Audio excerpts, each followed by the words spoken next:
Hello, this is Jana, and I'm here with some fables about donkeys.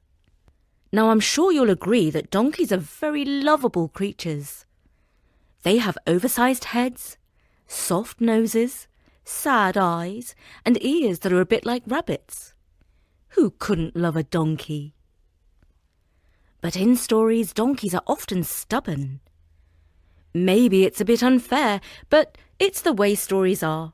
Foxes are cunning, wolves are violent, sheep are timid, lions are very self-important, and donkeys are stubborn. You get the idea. Donkeys appear in many of the fables by the ancient Greek storyteller Aesop, and here are 3 of them, so listen out for those. The first story is read by Bertie. Thank you, Jana. The Singing Donkey.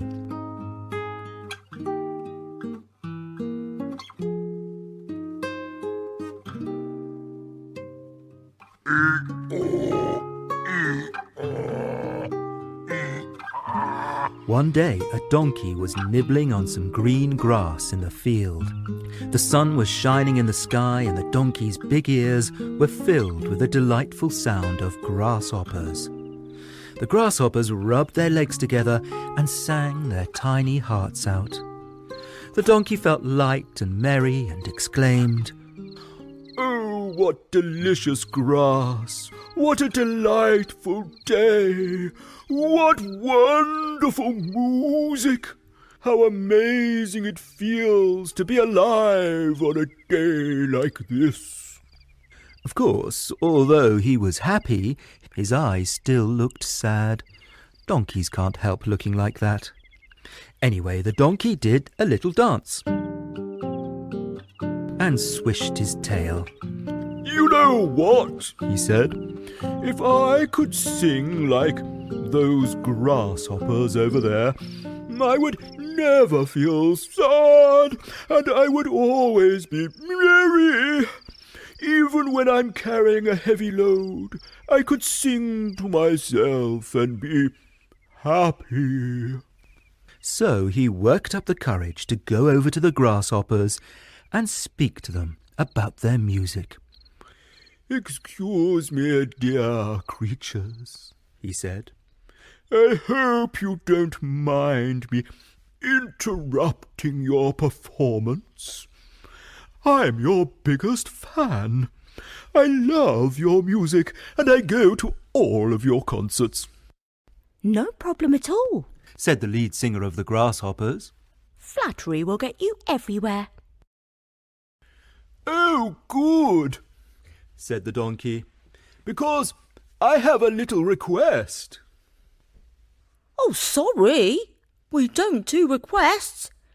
We only have one tune that goes, crickets, crickets, crickets." "Oh, yes, that will always be my personal number 1, said the donkey. "But my request is of a different nature. I want you to teach me to sing."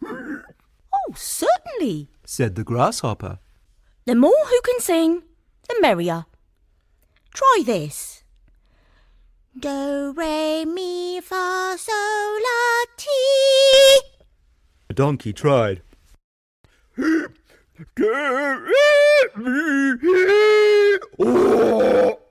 The sound was truly awful.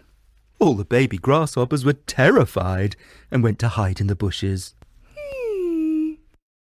Said the grasshopper's lead singer. "Maybe we're going to need a few lessons to get the hang of this."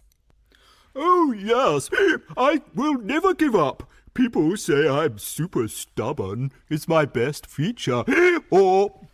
"How awful! I mean, good for you," said the grasshopper. "Trying is all very well and admirable, but if you want to be a great singer, you should take on this top tip from me. Over on the other side of the mountain, there's an especially musical spring. You'll know it because it sings all sorts of heavenly tunes.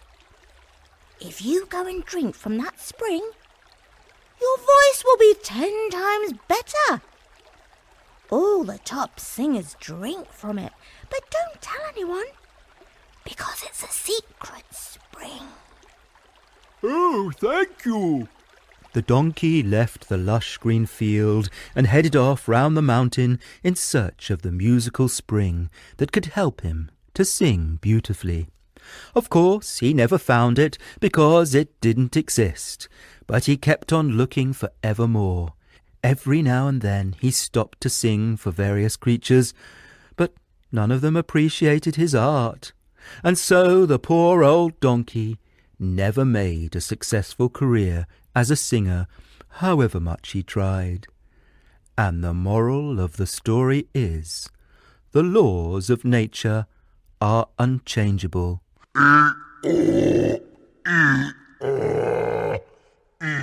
Hey, Jana, do you think that's a good moral? It's for sure that donkeys don't naturally have good singing voices, but I do admire him for trying. Yeah, maybe one day people will learn to appreciate the donkey singing. In a minute or so, I'm going to be reading another donkey fable. But first, it's time for the first of this week's sponsors. We're excited because we really love this sponsor. They're called OutSchool. When you join OutSchool, you will find a whole universe of online classes and after-school clubs for your kids with experienced and talented tutors. It's easy and affordable to sign up for a class, and I believe Sasha has been trying it out.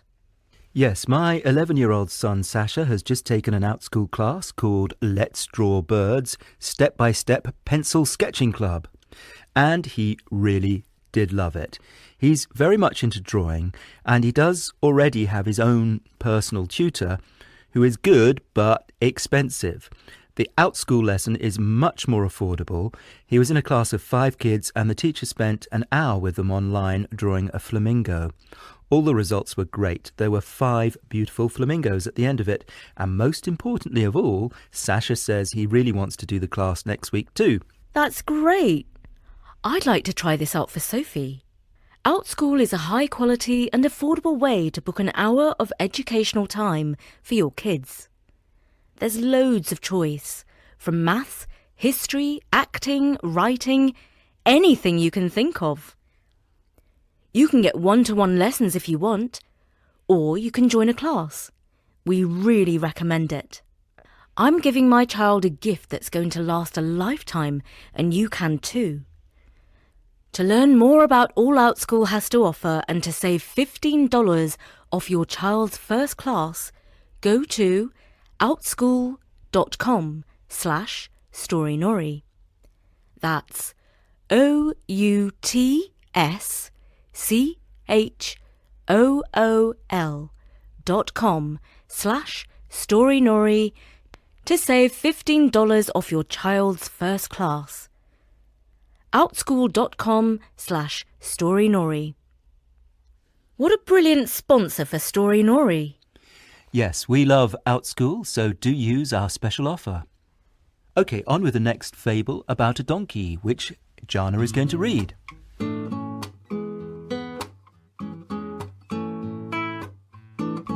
A father, his son, and a donkey were on their way to market. The man and the boy were in front, and the donkey plodded along behind them. An old farmer came the other way in a horse and trap. He was the kind of person who liked to give out the benefit of his wisdom and experience to everyone. He called out and said, "What's the point of a donkey if he doesn't carry you, eh?" The father thought, "Well, I suppose it does look bad that I'm making my son walk, when we've got a good old donkey." So he lifted up the boy and put him on the donkey. Next, the boy's teacher came the other way and said, "You bad-mannered boy, why are you riding in style and letting your poor old father walk on his own 2 feet?" The boy replied, "I didn't mean any harm, Mom," and hopped off the donkey. So now the boy walked and the father rode. Next, they passed some women who said loudly to one another, "Tippy typical father, letting his little boy trudge along while he sits on the donkey. Oh, bother, said the father. It's hard to please everyone. So he decided to pick up the boy, and they both rode the donkey together. There were some people who told them that it was cruel to overload the donkey with 2 passengers. Finally, the father and son got off the donkey, picked him up, and they carried the donkey to the market. And the moral is, if you try to please everyone, you will end up pleasing no one. Hey, that's a funny story, Jana. Yes, indeed. Can you top that one, Bertie? We shall see. I'll read another story in a minute. But first, let's catch up with our great sponsor, Little Passports. Little Passports is an award-winning subscription that sends a box of wonders to your door every month. The box is full of play-based kits that fuel curiosity through fun and hands-on activities. And of course, it's all screen-free. My daughter Sophie has been having loads of fun with the World Edition, in particular the Egyptian and Japanese sets. I don't want to give too much away, but you'll find books, puzzles, stickers and construction kits. Our favourite is the Egyptian sandstone that you chip away with a little hammer until you find what's inside. You can't help smiling as you watch your children explore the world from the safety of your own living room. There's a choice of kits for ages from 3 to 10 years old. This holiday, give the young explorer in your life a world of adventure. Get 20% off any new subscription with promo code STORY at littlepassports.com. Order by the 20th of December for Christmas delivery. Free shipping included. That's littlepassports.com, promo code STORY. And now, Bertie, do you have another story for us? Yep, this one is called How to Reason with a Donkey. There was once a band of robbers who had burgled a rich mansion. They got away with a huge treasure trove, silver goblets and plates and boxes full of gold coins. While they were about it, they stole a donkey from a stable and loaded all the loot onto his back. Then they set off with the donkey and the treasure, heading for their hideaway in the mountains. The only problem was that halfway up the mountain, the donkey decided that he had gone far enough. He just stood rooted to the spot. The robber chief hit him repeatedly with a crop, but all he did was "ee-aw." No amount of beating could make that donkey budge. Now, the chief robber's girlfriend was not at all impressed by all of this fuss. You men She said, are bigger brutes than this beast here. That's no way to treat an animal. It's not hard to see that he's hungry. Here, let me show you some good psychology. As it happened, she had picked up a nice green lettuce while she had been inspecting the kitchen in the mansion that they had just robbed. She held the lettuce in front of the donkey's nose and said, If I give you this lovely lettuce, you'll be a good old donkey and move along nicely, won't you? "Hey-aw," said the donkey. I told you he would see sense. He's only human after all. No, he ain't, said the robber chief, but the woman took no notice and gave the lettuce to the donkey. Naturally, the donkey ate the lettuce and rather enjoyed it. Now then, Said the robber woman. let's get going. But the donkey did not budge. Hey, listen to me. Said the robber woman. We had a deal. Don't you go breaking your word with me. And she slapped the donkey on his hindquarters. In reply, he kicked her. Ouch! She screamed, and the donkey still refused to move. Finally, the bandits had to give up trying to reason with the donkey. The sun was rising, and they did not want to be seen out in the open with all the rich treasures they had stolen.